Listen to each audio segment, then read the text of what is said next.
Hi, I'm Paige, registered nurse and director of digital health coaching at Ovia. Today, we're going back to basics to talk about menstrual cycles. The menstrual cycle is the process that prepares a body for pregnancy. So the better you understand your unique menstrual cycle, the better you can understand your fertility. Although the average cycle length is 28 days, it can actually be a few days longer or shorter, and the length of your cycle can vary a little from cycle to cycle and still be considered regular. Beginning and ending with a period's onset, the menstrual cycle is broken down into 4 phases, whose arrivals are signaled by hormonal changes in the body. Menstruation, which is of course your period, and then the proliferative, the ovulatory, and the luteal phases.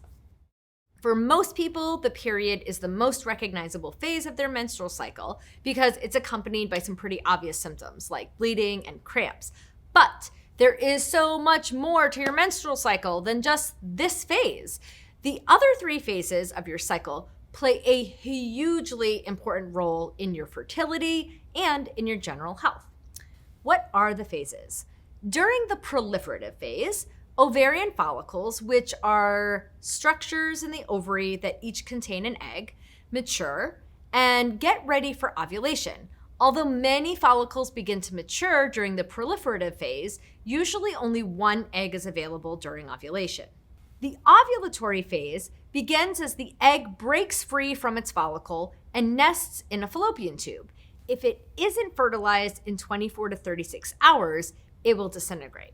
The ovulatory phase is the only phase of the menstrual cycle when pregnancy is possible. But because sperm can last for up to 5 days, if it's present before ovulation, it can still result in conception. The next phase is the luteal phase.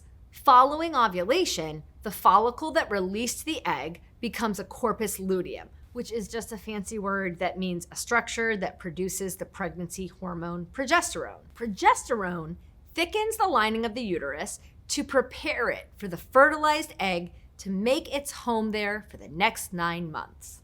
The corpus luteum keeps making progesterone to keep the pregnancy healthy until the placenta takes over.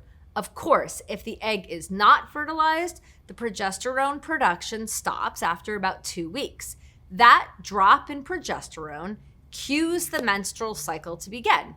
Because of the cyclic nature, menstruation is considered both the start and the end of a menstrual cycle. Because the egg hasn't been fertilized, the period is your body shedding the uterine lining. Once the period stops, the proliferative phase starts and the process begins again. And those are the 4 phases of the menstrual cycle. Thank you for watching this episode. I am sincerely thrilled that you've chosen Ovia. Join me next time as I answer more of my most asked questions.